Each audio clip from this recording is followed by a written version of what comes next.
या संस्कृतीमध्ये राष्ट्रवादाला स्थान आहे, पण गुंडागर्दीला स्थान नाही आहे. पाचही नगरपालिका मोठ्या शक्तीने आपण लढवत आहोत.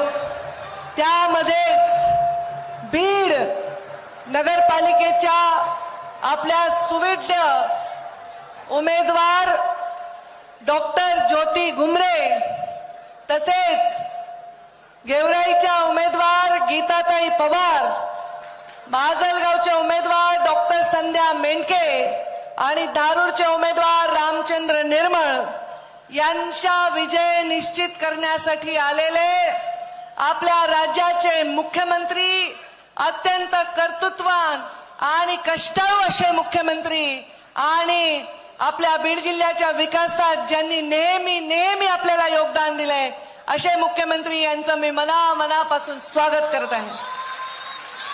आज योगेश क्षीरसागर मंचावर उपस्थित आहेत. आपल्या जिल्ह्याचे अध्यक्ष शंकर देशमुख आहेत. मंचावर उपस्थित सर्व जिल्ह्याचे नेते आहेत. मी आमच्या मुख्यमंत्र्यांचा वेळ जास्त घेणार नाही, पण मी आपल्याला सर्वांना विनंती करते की आपण सर्वांनी या आमच्या उमेदवारांना, खास करून बीडची सभा आहे, आमच्या डॉक्टर ज्योती घुमरे यांना प्रचंड प्रचंड प्रचंड मतांनी विजयी करावं. माझ्या राजकीय जीवनामध्ये प्रत्येक सभेला देवेंद्रजी आपण आलात, मी आपल्याला सांगितलं बीडला आपण जरूर सभेला या. ते म्हणाले पंकजा काही गरज नाही, सगळं चांगलं चाललंय, मला राज्यभर सभा आहेत. मी म्हणलं तुम्ही फक्त बीडला या आणि सरकार बीडच्या या भारतीय जनता पार्टीच्या सगळ्या नगराध्यक्ष आणि नगरसेवकाच्या पाठीशी उभा आहे एवढं सांगा. आमच्या विजयावर सुनिश्चिततेची मोहर लागल्याशिवाय राहणार नाही. आदरणीय मुख्यमंत्री महोदय, काही दिवसापूर्वी माझ्याकडे योगेश क्षीरसागर आणि त्यांच्या पत्नी सारिका क्षीरसागर आल्या. त्यांनी मला विनंती केली की ताई, आम्हाला तुमच्या बरोबर काम करायची इच्छा आहे. मी त्यांना विचारलं का, तर त्यांनी सांगितलं त्यांच्या काही अडचणी त्यांनी मांडल्या. एक सुविद्य असा डॉक्टर मुलगी विधानसभा लढली आहे, आपण संपूर्णपणे आपली शक्ती त्यांच्या मागे लावली, अगदी थोडक्यात त्यांचा पराभव झाला. या बीडमध्ये नेहमी युतीचं राजकारण राहिलेलं आहे. या बीडमध्ये नेहमी ही जागा शिवसेनेला असल्यामुळे आम्ही नेहमी पाठराखण करण्याची भूमिका केली. क्षीरसागर परिवाराशी सुद्धा आम्ही नेहमी पाठीशी एकत्र मिळून काम केलं. पण सर देवेंद्रजी, आपण 100% भाजपा हे आपलं भविष्य आहे आणि त्यासाठी मी विचार केला की आता असा घास नाही खायचा. आता जी मदत करायची ती भारतीय जनता पार्टीचं कमळाचं फूल घेऊनच करायची. आणि योगेश आणि सारिकांनी त्याची तयारी दाखवूनच ते मला भेटले आणि एका सुविद्य अशा नेत्याला, युवा नेत्याला आम्ही आमच्याकडे प्रवेश दिला आणि पूर्ण नगरपालिकेची जबाबदारी त्यांच्यावर दिलेली आहे. इतका चांगले उमेदवार आहेत, आपल्याला अभिमान वाटेल. मुख्यमंत्री महोदय, एकदम सगळ्यात लहान मला वाटतं राज्यामध्ये उमेदवार आहे आमची संध्या मेंढके. आमच्या ज्योतिताई घुमरे या डॉक्टर आहेत स्वतः. आमच्या गीता बाळराजे पवार या पण एक सुविद्य अशा उमेदवार आहेत, बचत गटाची मोठी चळवळ काम करतात त्या. आणि आमचे रामचंद्र निर्मळ एक उद्योगपती आहेत. एक चांगल्या परिवारातील उमेदवार आम्ही दिलेले आहेत. इथे भारतीय जनता पार्टीची जी संस्कृती आहे, या संस्कृतीमध्ये राष्ट्रवादाला स्थान आहे, पण गुंडागर्दीला स्थान नाही आहे. आणि म्हणून लोकांचे मताबरोबर मन जिंकण्याच्या प्रवृत्तीचे लोक आपण बरोबर घेतलेले आहेत. सुविद्य, सुशिक्षित, सुसंस्कृत आणि स्वच्छ चेहरे आपण दिलेले आहेत.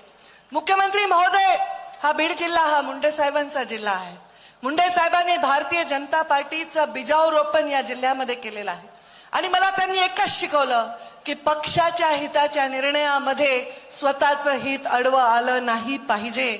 आणि जेव्हा जेव्हा पक्षाचा हिताचा निर्णय होता तो निर्णय आम्ही शिरसावंद केलेला आहे. अगदी मुंडे साहेबांचा जो मतदारसंघ आहे तो सुद्धा युतीमध्ये राष्ट्रवादीला आम्ही देण्यासाठी मागे पुढे पाहिलं नाही. 1.25 लाख मतांनी त्या निवडणुकीला आम्ही विजय मिळवून दिला. परंतु आज या बीड जिल्ह्याच्या राजकारणाकडे मी बघताना आपल्याला एवढंच सांगेन की मी कधी याला राजकीय रणांगण म्हणून बघत नाही. मी याला एक वसा म्हणून बघते, एक वारसा म्हणून बघते. मी एक असं अंगण म्हणून बघते ज्याच्यामध्ये पडणारा प्रत्येक फूल, प्रत्येक समुद्रातल्या शिंपलीतला जसा मोती असतो, एक एक जोडून मी एक माळ तयार करते आणि ही माळ भाजपच्या नेतृत्वाच्या गळ्यात घालण्याचा प्रयत्न करते. आपल्या कमळाची ही माळ आपल्या गळ्यामध्ये आम्ही घालत असताना त्या माळेचा धागा कसा सशक्त राहील, हा धागा कसा तुटणार नाही, हे परत विखुरलं जाणार नाही, ही जबाबदारी आता मी तुमच्याकडे सोपवत आहे. माझ्या बीड जिल्ह्याचा विकास करत असताना तुम्ही नेहमीच तुमची ओंजळ भरभरून आम्हाला दिलेला आहे. तुम्ही नेहमीच बीड जिल्ह्याच्या विकासासाठी पाठीशी राहिलात. तुम्ही होतात म्हणून मोदीजींनी दिलेला शब्द आम्ही खरा करू शकले. 50% तुम्ही उचलला भार, म्हणून माझ्या बीड जिल्ह्यात रेल्वे होऊ शकली. माझ्या बीड जिल्ह्यात नितीनजी गडकरी यांनी एवढे नॅशनल हायवे दिले की बीड जिल्ह्याला पूर्ण नॅशनल हायवेची माळा झाली आहे. असा विकास मी पालकमंत्री असताना या नगरपालिकेचा केला. भरभरून निधी आपण नगरपालिकेला दिला, नगरपालिकेच्या पाणी पुरवठ्याला दिला, या भागाच्या विकासाला दिला. आज नगरपालिकेचे हे निवडून आलेले सर्व लोक मिळून आम्ही विकास करताना आपल्याकडे मोठ्या आशेने पाहत आहोत. मी पर्यावरण मंत्री म्हणून इथे शब्द दिलाय देवेंद्रजी फडणवीस साहेब की माझ्या या बिंदुसरा नदीचा पूर्ण विकास करून, नदीच्या बाजूचा तटाचा विकास करून एक सुंदर असं स्थळ करेन. हा माझा बीड जिल्हा बदनाम करण्याचं षडयंत्र आम्ही हाणून पाडलेलं आहे. बीड जिल्ह्यासाठी काळा कोट घालून मी बीड जिल्ह्याच्या मैदानात आलेली आहे आणि बीड जिल्ह्याची वकिली करते.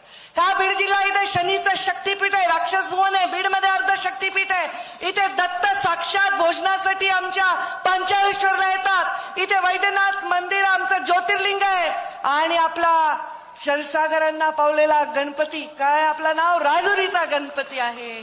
अरे एवढं सगळं या बीड जिल्ह्याचं महात्म्य आहे. या बीड जिल्ह्याने प्रमोद महाजन, गोपीनाथ मुंडे सारखे नेते एवढे रत्न देशाला दिलेले आहेत. केशर काकू क्षीरसागर, विमलताई मुंदडा, रजनीताई पाटील, प्रीतमताई मुंडे, महिला खासदारांची रांग या बीड जिल्ह्याने लावलेली आहे. हा महिला धार्जिन जिल्हा आहे, महिलेचा सन्मान करणारा जिल्हा. आणि म्हणून माझ्या या जिल्ह्याकडे कोणीही वाकडे मान आणि वाकडे डोळे करून बघायची आजपर्यंत हिंमत केली नाही. पण राजकीय परिस्थितीमध्ये कुठेतरी माझ्या जिल्ह्याला एका विचित्र परिस्थितीला सामोरं जावं लागलं. आज माझ्या या जिल्ह्याचं भविष्य हे सर्व धर्म, सर्व जातीच्या लोकांना सोबत घेऊन रंगवण्याचा आम्ही निश्चय केलाय. लहान लहान मुलं जेव्हा चांगलं चित्र काढतात तर गुरु आणि शिक्षक त्याच्या पाठीवर थोपटत असतात, त्याला शाबासकी देत असतात. आम्ही हे विस्कटलेलं चित्र परत सुंदर केलेलं आहे. ही तुटलेली माळ परत आम्ही जोडलेली आहे आणि तुम्हाला अर्पण करत आहोत. तुम्ही गुरु म्हणून आमच्या पाठीवर अत्यंत शाबासकीची थाप माराल हा मला विश्वास आहे. आणि योगेश आणि सारिका यांचं स्वागत करून या बीडचा सर्वांगीण विकास करा. आमच्या माजलगाव, आमच्या धारूर, आमच्या गेवराईचा सर्वांगीण विकास आपण ऑलरेडी केलेला आहे. आम्हाला खूप खूप खूप दिलेला आहे आणि म्हणूनच विश्वास आहे की येणाऱ्या काळामध्ये आपण विकास आम्हाला एका वेगळ्या पातळीचा, एका वेगळ्या उंचीचा करण्यासाठी आपण नेहमी आम्हाला मदत कराल. आपल्या ऐकण्यासाठी सगळे लोक उत्सुक आहेत. बीड जिल्हा नेहमीच देवेंद्रजी फडणवीसांचे शब्द ऐकण्यासाठी उत्सुक आहात. मुंडे साहेबांनी आपल्यावर प्रेम केलं, आपण आमच्यावर प्रेम केलं, आम्ही आपल्याला भरभरून साथ दिली. तिसऱ्यांदा मुख्यमंत्री म्हणून आपण आलेला आहात, पण पहिल्यांदा भारतीय जनता पार्टीच्या कार्यक्रमाला आलात, आतापर्यंत शासकीय कार्यक्रमाला आलात. त्यामुळे परत एकदा मनापासून हे स्वागत मी आपलं करते. आणि प्रत्येक राज्यात कमळ फुलत आहे. अगदी हरियाणामध्ये, युपीमध्ये, राजस्थानमध्ये, दिल्लीमध्ये, आता बिहारमध्ये सुद्धा कमळ फुललेलं आहे. या महाराष्ट्रामध्ये सुद्धा कमळ फुललेलं आहे आणि म्हणून आपण मुख्यमंत्री आहात. आणि म्हणूनच या महाराष्ट्रामध्ये आता या सगळ्या नगरपालिकांमध्ये कमळ फुलणार आहे हा माझ्या मनामध्ये विश्वास आहे. फार परिश्रम घेतले आहे, हृदयापासून कामाला लागलेले आहे. आपल्या आशीर्वादाने या सगळ्या निवडणुकांमध्ये आम्हाला विजय मिळेल आणि विकासासाठी आपण विकास पुरुष म्हणून आमच्या पाठीमागे उभे राहाल हा मला पूर्ण विश्वास आहे. एखादा पदार्थ बनवायचा असेल तो गोड पदार्थ, मोठं भांड आपण ठेवलं, कितीही दूध टाकलं, साखर टाकली, विलायची टाकली, केसर टाकलं, पण एक खडा मिठाचा टाकला तर सगळं ते खराब होऊन जातं. आणि तो मिठाचा खडा पडू नये हा आमचा प्रयत्न सदैव राहील. आपली सुरक्षितता आणि आपली क्षमता आमच्या पाठीशी उभी असेल तर विजय आणून आम्ही भारतीय जनता पार्टीच्या आमच्या प्राणप्रिय संघटनेच्या चरणी अर्पण करू. असंच या निमित्ताने मी अभिवचन देते आणि माझ्या वाणीला विराम देते. धन्यवाद. जय हिंद, जय महाराष्ट्र.